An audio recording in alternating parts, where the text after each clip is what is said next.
casa com pequenas interferências. Só um segundo. E já. Mãozinha, bate um pouquinho. Normalmente no telefone é assim, eu tô trabalhando, ele fica aqui olhando, lendo, perguntando. Apesar das pequenas interferências, o trabalho em casa ou home office vem dando resultado para muita gente. O funcionário não perde tempo no trânsito, trabalha mais tranquilo e rende mais. Nós estamos com esse modelo há 6 anos, tivemos um aumento de 40% no volume de vendas novas e 70% na receita dessas vendas. Estima-se que hoje 10 milhões de pessoas trabalhem à distância pelo menos uma vez por semana no Brasil. No mundo já são 173 milhões de trabalhadores. Essa é uma moda recente, foi só a partir dos anos 2000 que o home office ganhou mais adeptos. Comparando com alguns países da Europa, o teletrabalho, além de aumentar no Brasil, ele também é maior comparado com outros países aqui da América Latina. Nós somos líderes no exercício do teletrabalho. Mas a receita nem sempre funciona. Nesta empresa, por exemplo, as vendas caíram até 30% quando os vendedores passaram a trabalhar à distância. Existe até uma provocação, né, entre as pessoas de comparar os resultados, quem está na ponta do ranking, como está cada um na sua casa. Essa quebra, essa perda de troca de informações, eu acho que prejudica. O movimento de colocar as pessoas em home office durou 2 anos e depois os outros 2 não fizeram de volta. Descontração, falta de convivência, prejudica o trabalho em equipe. Tem algumas empresas que eu conheço que estão deixando de incentivar o home office. E tem outras empresas que eu conheço que estão querendo tentar começar com o home office. É curioso, existem duas tendências paralelas e contrárias: trabalhar sozinho e conviver. Como conciliar as duas coisas? Esse paradoxo foi resolvido em um novo lugar de trabalhar. Aqui, trabalho é algo que se faz separado, mas junto. O coworking ou trabalho compartilhado reúne gente de áreas e empresas diferentes. Cada um faz o seu, mas bate papo com quem está ao lado, toma um cafezinho. Então é assim, a gente vai trocando ideia um com o outro e vai progredindo. Assim nascem ideias e negócios. Eu trabalho com turismo em São Paulo e eu dependo muito do meu site para a divulgação do meu serviço. E foi por isso que eu contratei o Ricardo. Bom, a gente está fazendo um trabalho com o Luiz para melhorar o desempenho do site dele em sites de busca e com isso vai dar mais visibilidade para a empresa dele. Mas eu também preciso da divulgação da minha empresa, então eu contratei o Júlio. E para o Ricardo a gente fez uma apresentação de slides para que ele pudesse enviar para os clientes dele e ter mais resultados que a gente. O Brasil já tem dezenas de espaços assim. Por enquanto, o coworking recebe muito profissional autônomo, mas parece que isso está mudando. Tem diversas empresas ligando para fazer orçamento, fazer cotação. Os nossos funcionários devem trabalhar aqui. Às vezes tirar os funcionários que estão no home office para ter essa integração, visando mais produtividade. O trabalho à distância vai cada vez mais longe. Hoje em dia, com notebooks, tablets, smartphones, internet sem fio para todo lado, o local de trabalho é muito.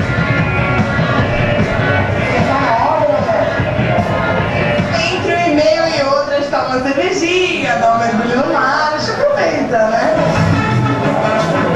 Boteco, happy hour ou hora extra? Eu trabalho numa multinacional, tem a diferença no fuso horário e isso faz com que algumas coisas estão acontecendo e você tem que estar ligado no full time.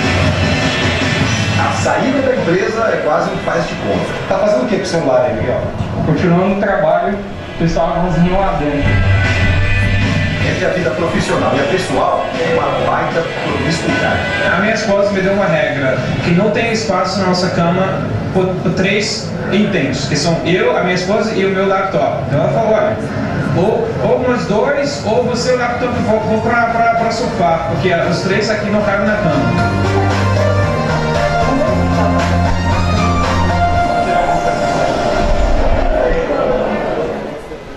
E na reportagem de amanhã da série Trabalho 2.0, a criatividade das empresas na hora de comprar. Eu estava aqui fazendo uma retrospectiva, quando Brumado, nessa região aqui, eu vinha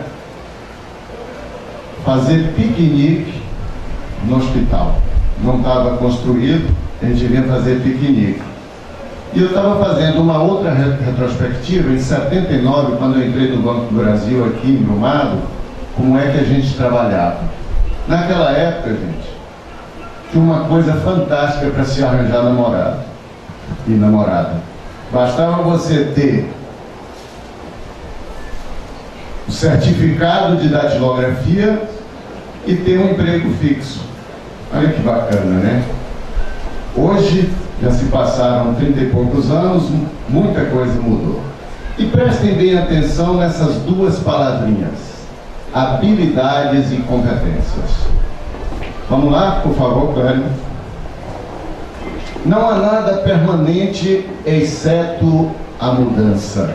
Por falar em mudança, vamos lá, por favor, quem estiver com a perna esquerda sobre a direita, inverte, quem não tiver pode escolher um lado para cruzar as pernas. Né?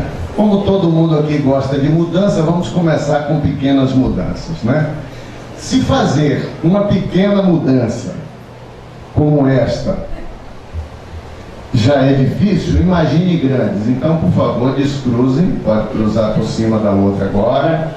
Tem uma frase do Milor Fernandes que eu cito sempre nas palestras, que é assim: toda mudança é boa, nem que seja para descansar o outro lado da bunda.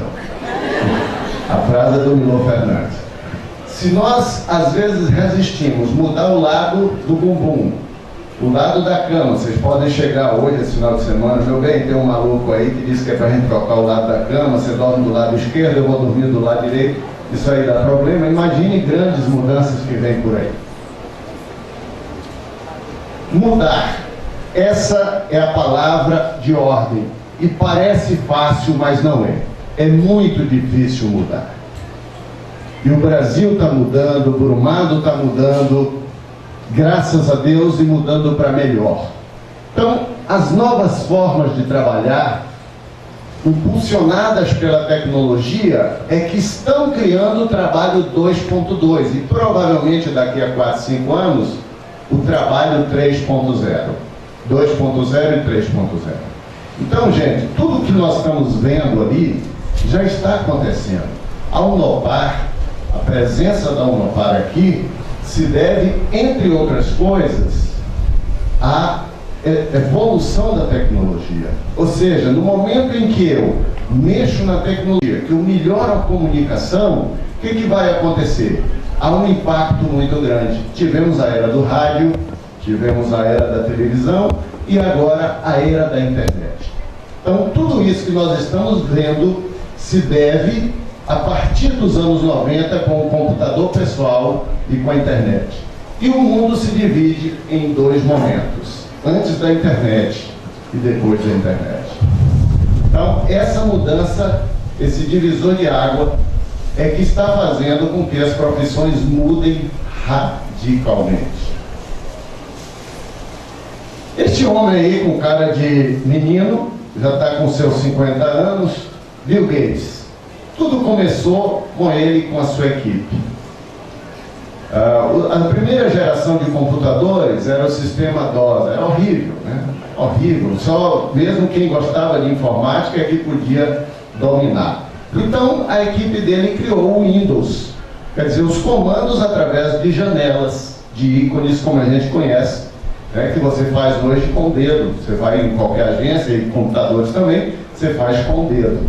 Então, tudo começou com ele. E eu tirei essa frase em que ele diz: a informática está interligada ao mundo sobre as reações intergalaxiais.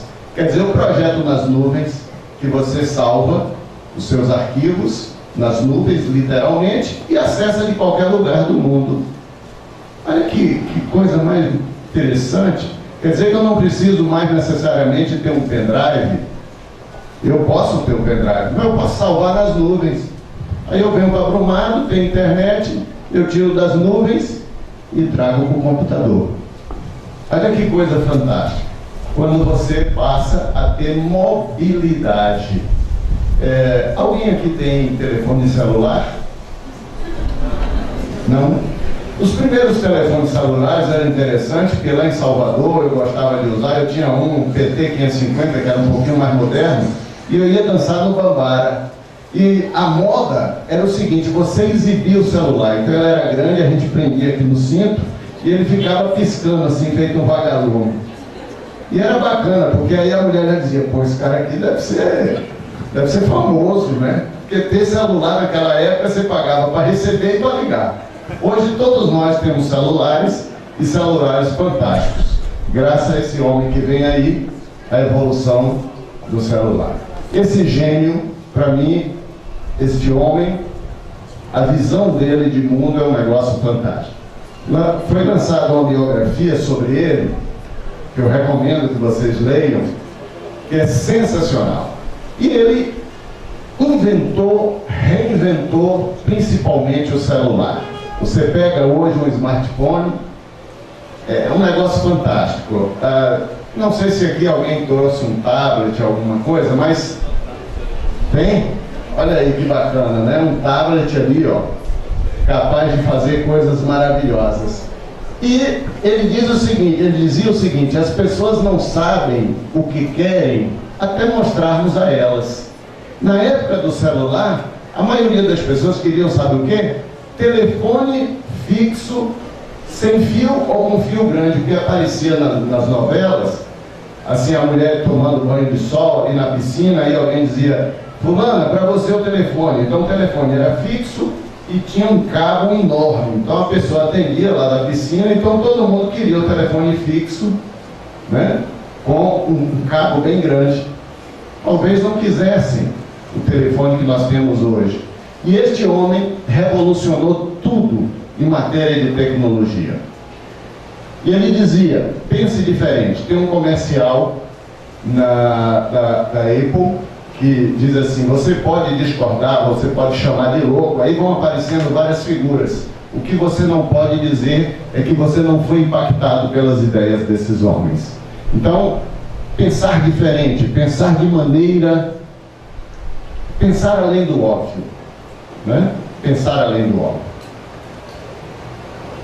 Quais os principais fatores motivacionais desses gênios que a gente pode adaptar para a nossa vida? Nós podemos adaptar. Vontade de deixar sua marca no universo, família e amigos, movidos por constantes ideias, capacidade de enfrentar desafios e vencer obstáculos. Talvez vocês que moram aqui em Brumado, vocês não tenham ainda percebido, ou talvez não dessa forma, o quanto a cidade está mudando, o quanto a região está mudando. Eu hoje conheço praticamente 2/3 da Bahia. E eu tenho visto nessa região mudanças fantásticas. E essas mudanças estão ocorrendo principalmente em função da educação. Se o Brasil passar a investir 1/3 do que vai gastar em Copa do Mundo e Olimpíada, daria para fazer uma grande revolução. Mas não é revolução de recurso, porque recurso tem. É revolução de gestão educacional. Gestão para você revolucionar o país do ponto de vista educacional.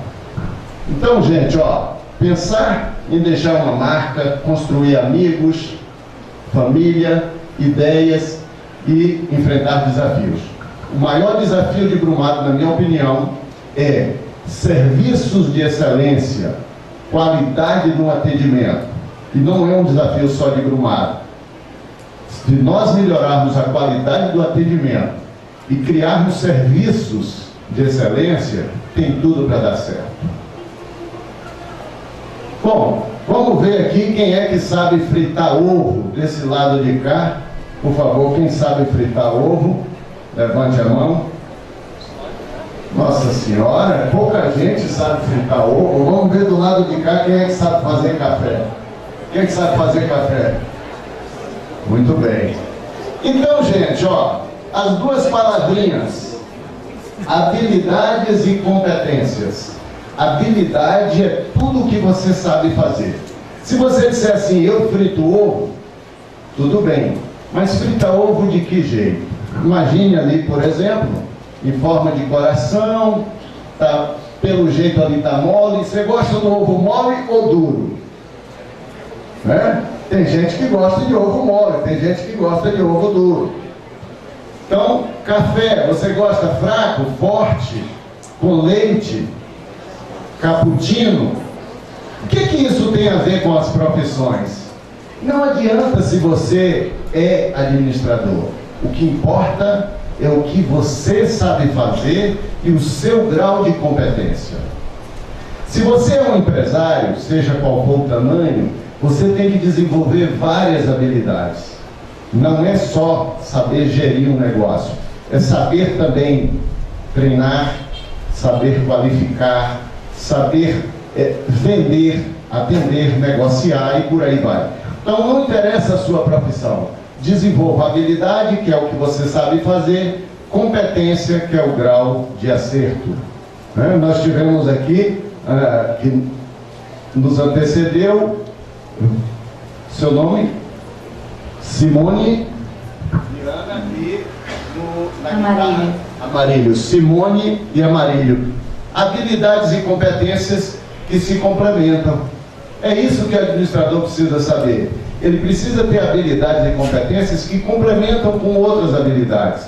Ela cantou, Amarílio tocou, essas habilidades geraram efeito sinérgico. Sinergia, onde a soma das partes é maior. Eles dois, na verdade, se tornaram muitos. É isso que muitas vezes o profissional não compreende.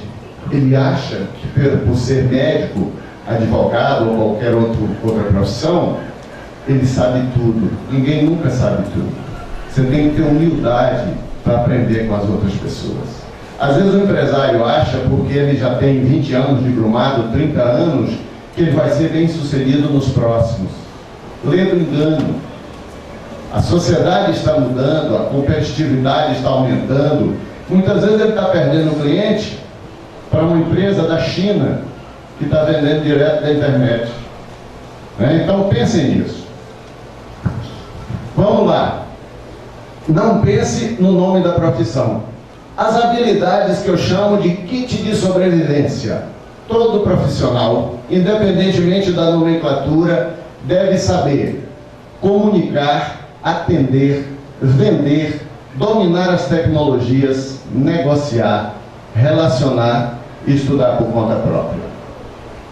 Se você não desenvolver essas habilidades, em algum momento você vai ficar para trás. Se você não souber falar, escrever e ler, você não vai mais para lugar nenhum. Qual é o problema hoje do Brasil?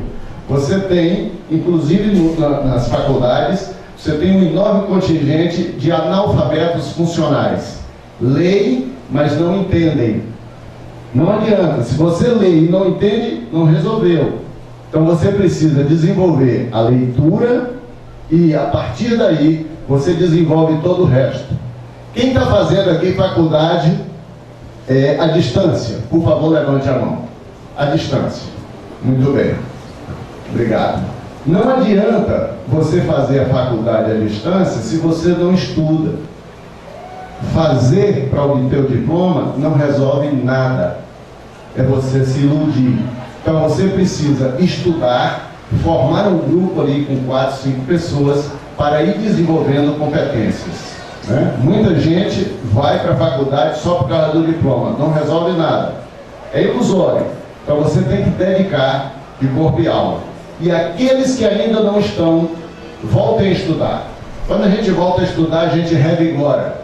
A gente fica mais alegre, forma amigos, o cérebro funciona melhor. Principalmente nós homens, que tirando os daqui de Brumado, a maioria dos homens, infelizmente, quando para de estudar, ou quando se forma, não volta a estudar mais. Então, por favor, quem conhecer um colega diz, olha, volte a estudar. Se diferencie pela qualidade. Administrador, médico, comunicador, tem de montão. Você tem que se diferenciar pela qualidade. Vocês conhecem a história do japonês e o brasileiro que estavam aqui na serra e encontraram uma onça. E os dois estavam dormindo, o japonesinho viu a onça, cutucou o brasileiro e começou a amarrar o tênis. E o brasileiro disse assim, você não está vendo que você não vai correr mais que a onça? Ele disse, eu não quero correr mais que a onça, quero correr mais que você. Então, o mercado de trabalho ele é cruel nesse sentido. Não tem vaga para todo mundo. Agora, dentro da lealdade, né? Talvez o japonesinho aí tenha sido um pouco sacana, né? Ele poderia ter dito assim, toma o tênis aqui e corre também, né? Então, gente, vamos pensar nisso, se diferenciar pela qualidade. Bom, aqui, mobilidade das ideias.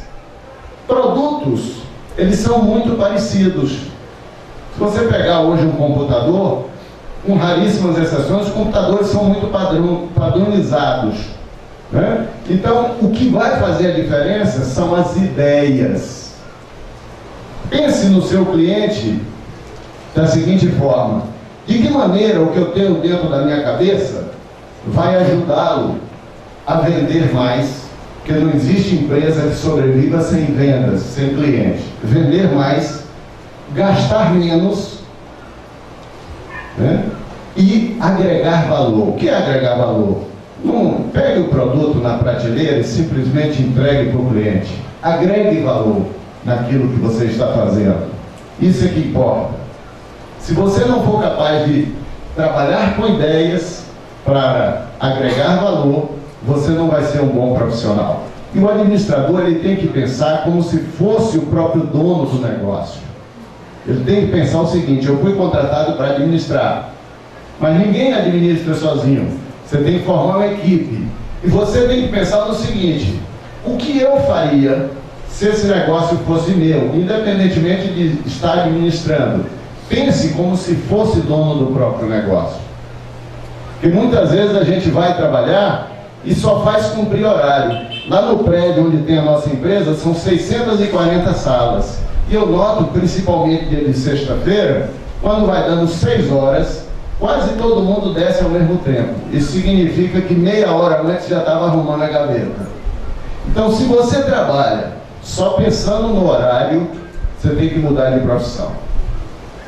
Você tem que gostar daquilo que faz para você fazer bem feito. Agora, não quer dizer que você não possa passar um momento da sua vida fazendo algo que você não gosta. A nossa profissão eu comparo a uma árvore. Para você chegar onde você quer, segure primeiro um galho. Pode ser qualquer galho, desde que seja honesto e seja correto, seja ético. Você segurou um, aí você vai chegando até aonde você efetivamente quer alcançar. Bom, aqui é o professor José Pastore, esse homem maravilhoso. As ideias desse homem são sensacionais, em que ele diz o seguinte: neste século necessitaremos mais de cérebro, o seu e os da internet, e menos de músculos. Josué, você está usando aí os músculos, né? Mas num determinado momento ele vai precisar usar também o cérebro para editar, para me botar assim mais simpático, né? Vai usar os recursos. Então não adianta só você querer usar os músculos. Há momentos em que você vai usar os músculos, mas você precisa usar ideias. Às vezes a gente está tão acostumado a bater prego com martelo que acha que a solução do mundo é quando se tem um martelo na mão e se tem prego. Não. Muitas vezes você não precisa daquele prego. Você tem que descobrir uma maneira melhor de fazer as coisas. Então, aquela pessoa que está habituada a usar sempre da mesma forma, fazer da mesma forma, isso é burrice, isso não é inteligência. Eu sou persistente, eu faço sempre do mesmo jeito. Você não está resolvendo o problema. Então a gente precisa usar o cérebro, o seu, dos sites de busca. Olha que maravilhoso, né? Só que tem muita gente que vai lá no Google, busca Ctrl+C, Ctrl+V, cola e copia. Eu sei que os alunos aqui não fazem isso, mas em outras faculdades às vezes ocorre. Então, se você está fazendo isso, você não está sendo lá muito inteligente. No momento em que você dá colar, copiar e colar, você não está aprendendo. Então você precisa estudar, aí sim você desenvolve ideias a partir também das ideias de outras pessoas. Inteligência, informação, conhecimento, conexões e trabalho em equipe. Esse é o nome do jogo. Se você tem informação, transformou em conhecimento, tem equipe, sabe trabalhar em equipe, você tem tudo para deslanchar. Aí foi a reportagem, né, do Flávio Turci, Cristiane Pelágio e William Vac. Recomendo que vocês assistam todas as reportagens que estão no Google e estão também